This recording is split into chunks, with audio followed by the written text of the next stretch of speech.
Thank you for joining us today on Earthfile. Welcome to the program. I'm Ayola Kasim. While they have many valuable uses, we have become addicted to single-use or disposable plastics with severe environmental consequences. Around the world, 1 million plastic drinking bottles are purchased every minute, while 5 trillion single-use plastic bags are used worldwide every year. In total, half of all plastics produced is designed to be used only once and then thrown away.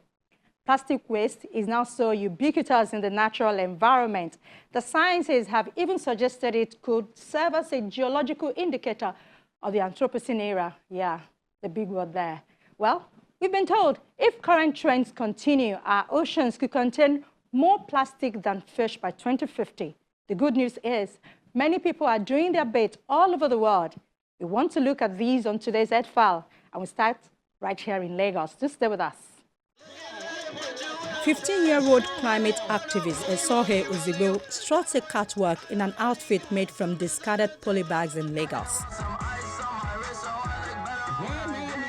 Plastic waste is ubiquitous in the megacity, the commercial capital of Nigeria, with a population of more than 20 million people, where dropping litter is commonplace. To reinforce their message about the extent of the waste in Lagos, Esohe and her fellow activists attach plastic to fabric to create garments they wear in their annual fashion show.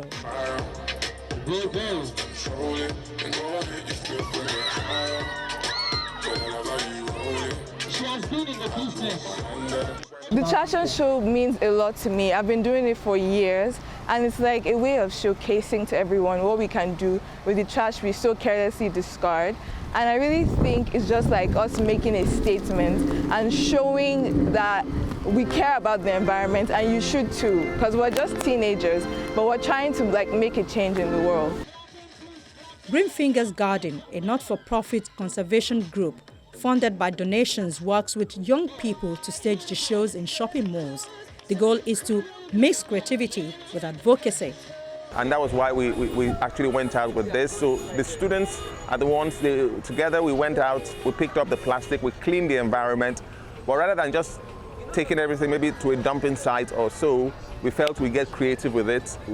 So we decided to spruce things up and start the fashion show, the fashion show. Recently, Esohe and her group waded through a mass of plastic bottles, food containers and bags that have blocked a waterway. Wearing gloves and masks, they pick up the discarded plastic and drop them into refuse bags.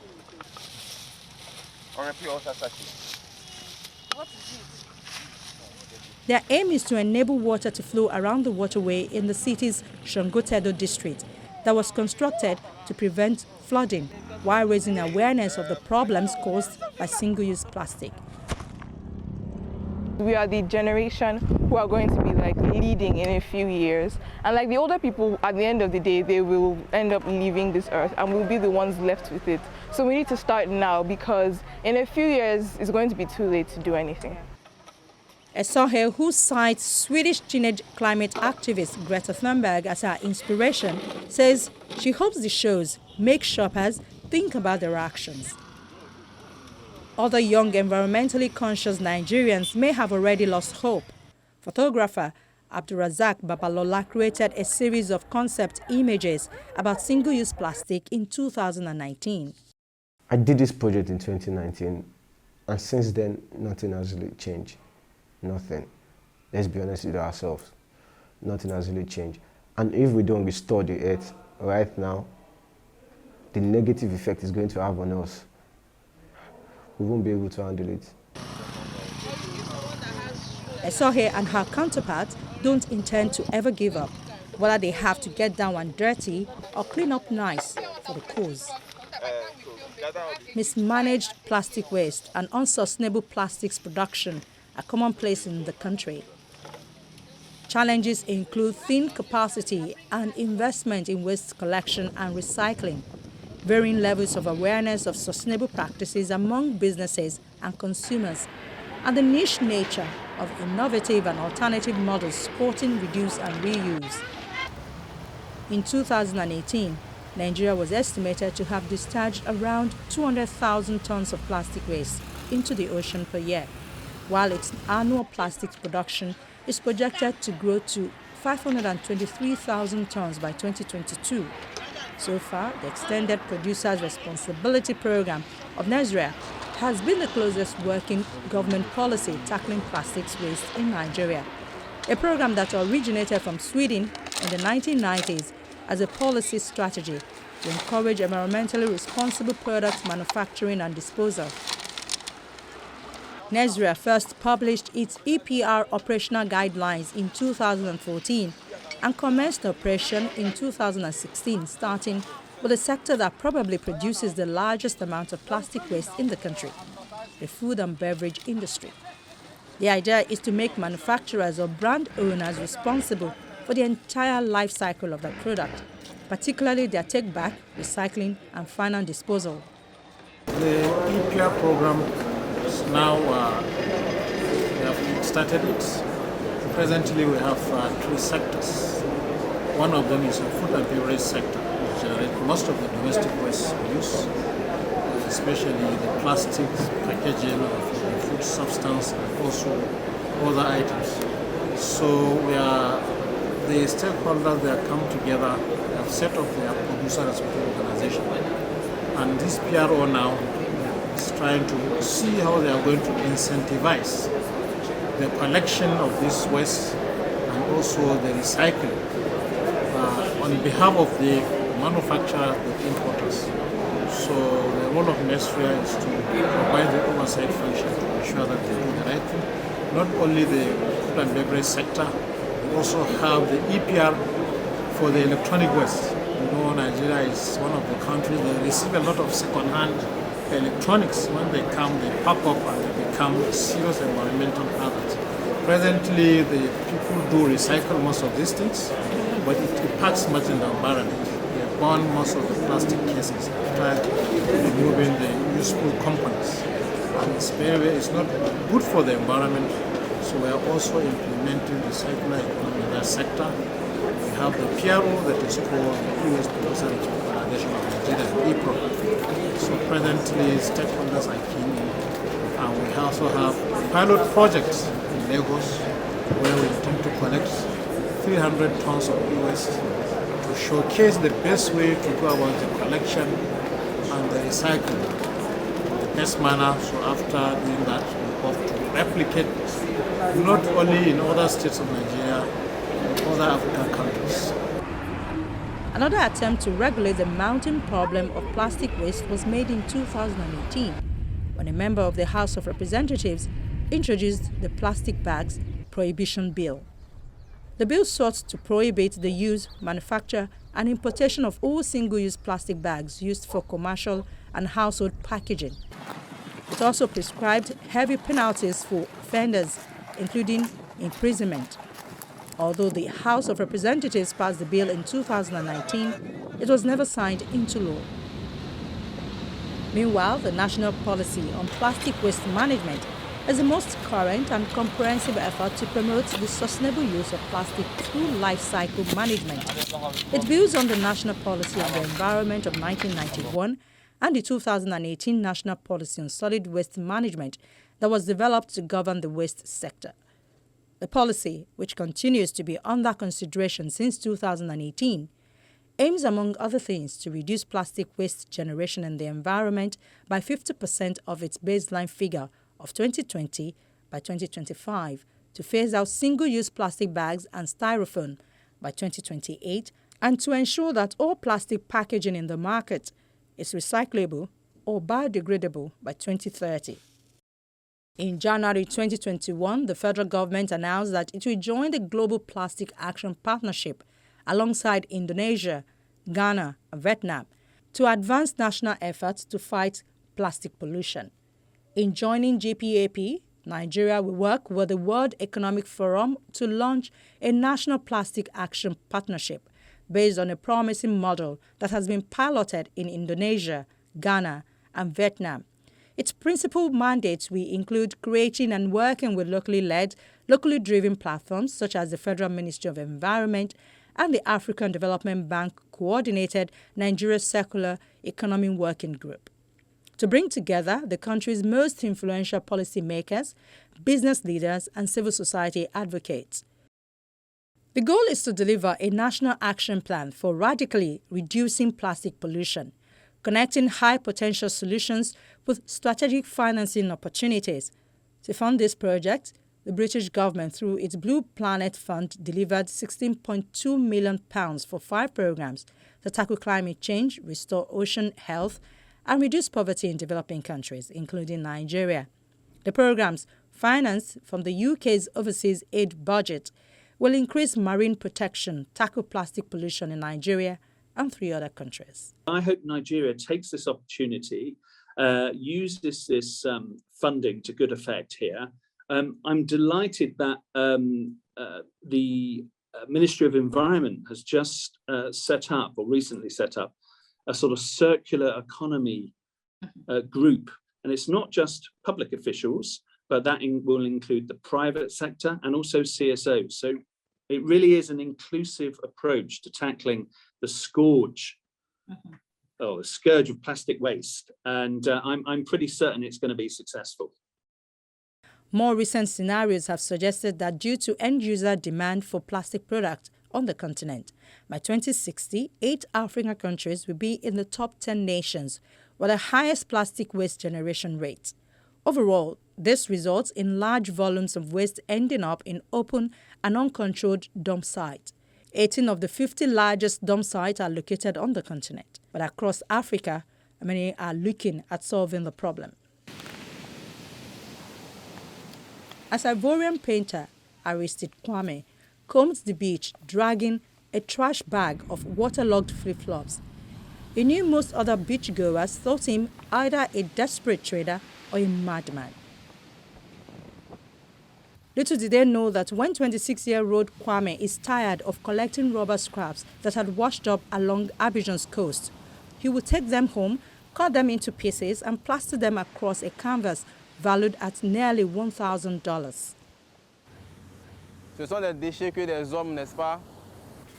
This is waste that men dumped into the sea, and the sea brings it back to us because she doesn't want it. The environment doesn't want the negative things that man gives away, so the sea brings everything back to us. Around 13 million tons of plastic waste are dumped into the world's ocean each year, according to the United Nations. 2 of Africa's worst culprits, Ghana and Nigeria, occupy the same coastline from which Kwame collects his supplies. Sitting on the floor of a narrow alley, Kwame carves shapes, letters and faces into the rubber soles. He makes his own paint by grinding what scraps remain into piles of Technicolor pigment. Kwame's material choice are both artistic and economic. Why do I talk about recycling and recuperation? Because it's a way for me to fight against pollution. I tell myself that the waste that man dumps in the water, the sea, nature doesn't want it and gives it back to us.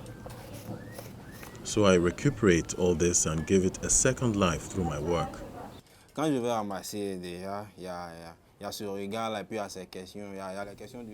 When I go pick up, there are a lot of questions such as, what will I do with all of this? Will you sell the flip-flops? I simply respond that I am an artist, and by picking up this waste, I'm removing this burden on nature. I am removing something that disturbs the beach because I don't like to see it dirty. Kwame's work ranged from large portraits of civil rights leaders to abstracts evoking societal ills like climate change, COVID-19, and wealth inequality. All are made from old shoes they found floating in the ocean. Kwame's most recent work represents a woman and a child wearing masks and words made with engraved flip-flops that say COVID and confinement.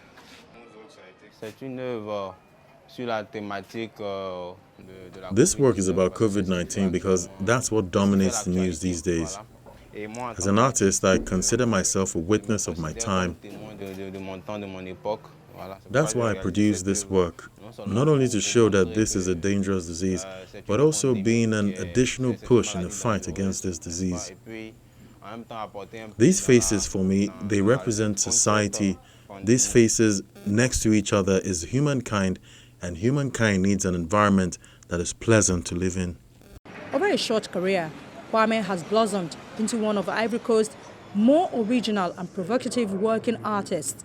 His unique methods have garnered wide acclaim, and his art has hung in galleries throughout West Africa and part of Europe.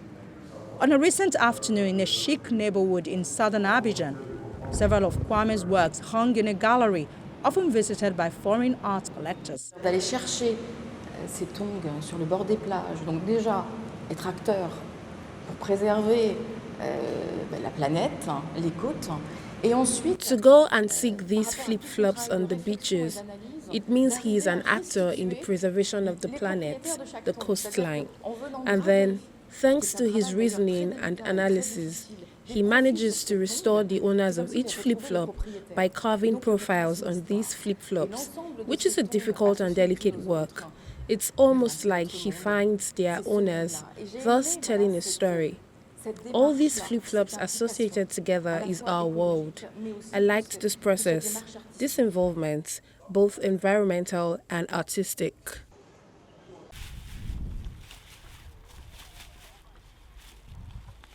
Kampala, Uganda's capital, churns out 1,000 tons of garbage per day. According to the East African country's National Environment Management Authority, most of it ends up as litter in the city, clogging vital sewage and drainage systems, causing flooding and creating unfavorable sanitation conditions. But what many see as trash was viewed as a solution-based business opportunity by entrepreneur Faith Aweko. Faith and her employees turn plastic waste from sites like the well-known Katizi landfill site into fashionable handbags. As a young girl, she often came up against the harmful effects of the plastic that littered the low-income area she lived in. It's an environmental problem experienced around the world. Used plastic shopping bags are some of the main culprits that pollute oceans and create untold environmental damage to a variety of ecosystems. I like to call myself a wastepreneur because I deal in waste, and this is something that most people don't want to associate with. Waste, plastics, dump sites, garbage, and yet this is something that is providing employment to women who are collecting the waste, to women who are sorting, to women who are washing, and also women who are processing and making the beautiful bags that Reform Africa is making. And then we are also able to provide an income for ourselves and the other employees, and I'm also championing in saving the environment. Faith and her Reform Africa team regularly collect, wash and hang out discarded plastic bags from Kampala's dump site. She says the jobs and positive effect on the environment she is creating more than make up for all the hard work and criticism she sometimes encounters. Once the bags are clean and dry, she uses what she calls a heat presser to flatten and fuse them together. The pieces are then cut into patterns and stitched together to create colorful bags and accessories. Faith currently employs 8 women whom she hired and trained from the surrounding community. Part of her vision for the Reform Africa project is to encourage more Ugandans to recycle and help people learn new income-generating skills.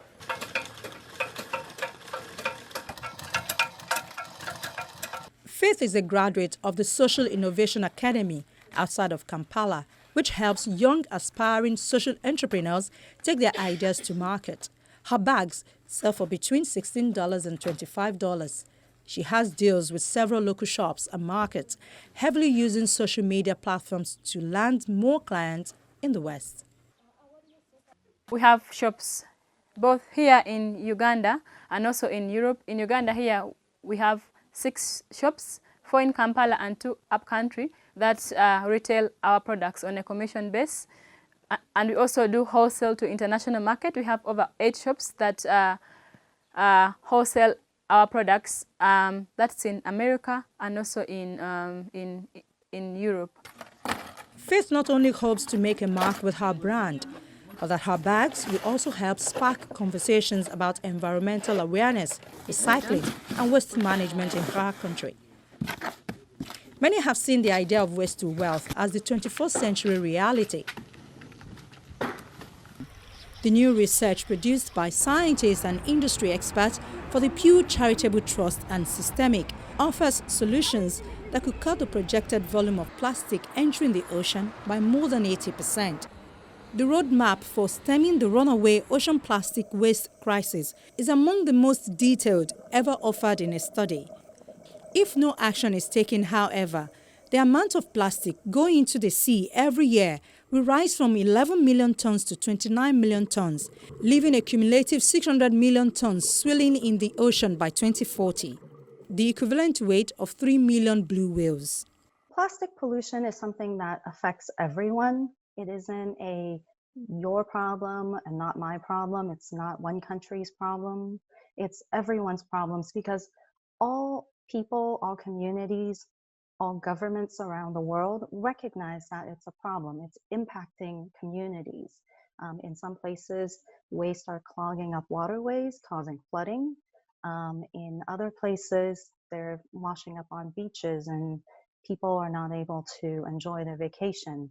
In some communities, it's affecting fisheries.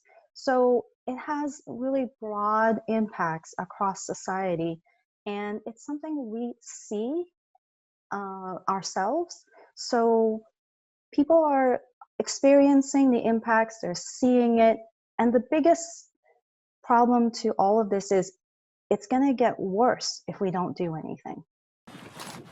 The strategy laid out in the report includes redirecting hundreds of billions of dollars in plastic production investment into alternative materials, recycling facilities, and waste collection expansion in developing countries. This would require a U-turn by the energy industry, which is rapidly building new chemical plants around the world to boost plastic output as its traditional fuel business is eroded by a rise in cleaner energy sources. The amount of plastic produced annually has been climbing fast since 1950, when global production totaled 2 million tons. In 2017, that number was 348 million tons and is expected to double again by 2040. If it were up to us, we would be putting more emphasis on the need for reduction and stemming production of plastics and putting restrictions in place, for the continuing production of disposable, particularly single-use plastics. At the same time, we'd be requiring corporations and companies who are, the main purveyors of disposable plastics to invest in alternative delivery systems. Big plastic makers, including ExxonMobil, Dow, and Chevron Phillips Chemical, have said they are committed to tackling plastic pollution despite increasing production. The projects they fund focus on cleaning up waste. The study recommends that government implement laws to discourage new plastic production and provide subsidies for reusable alternatives. If industry were allowed to continue with their projections of growth, let's say until 2050, which quadruples production during this time, most of the recommendations from this report would be meaningless. The plastic industry has lobbied against government bans on single-use plastic. Some of the biggest buyers of plastic are consumer goods companies like Coca-Cola, PepsiCo, Nestle, and Unilever. They have all made commitment to use a greater amount of recycled content in products in the future. But current government and corporate commitment will only reduce the amount of plastic flowing into the ocean by 7% by 2040, the Pew and Systemic study finds. To cut the flow of ocean plastic by 80%, paper or compostable alternatives to single-use plastic will be needed, and packaging should be redesigned to more than double the share of recyclable material, the study says. So far, the discussion has been very polarized, where we had different opinions camps whose propositions went unreconciled. There were some, we have to get away from plastic altogether. There were some who say, look, this is something that can easily be burned and buried. It's not that much, and it's efficiently stored in landfills. There are others who say that we can clean up later. We have done this many times during eras of very strong economic growth. There has been an ecological overshoot. There's enough time to address it later. Again, there are others who tell us we can just recycle ourselves out of it. And again, there are others that tell us that there needs to be a bio-revolution where we are creating a new material that actually is benign to and compatible with nature.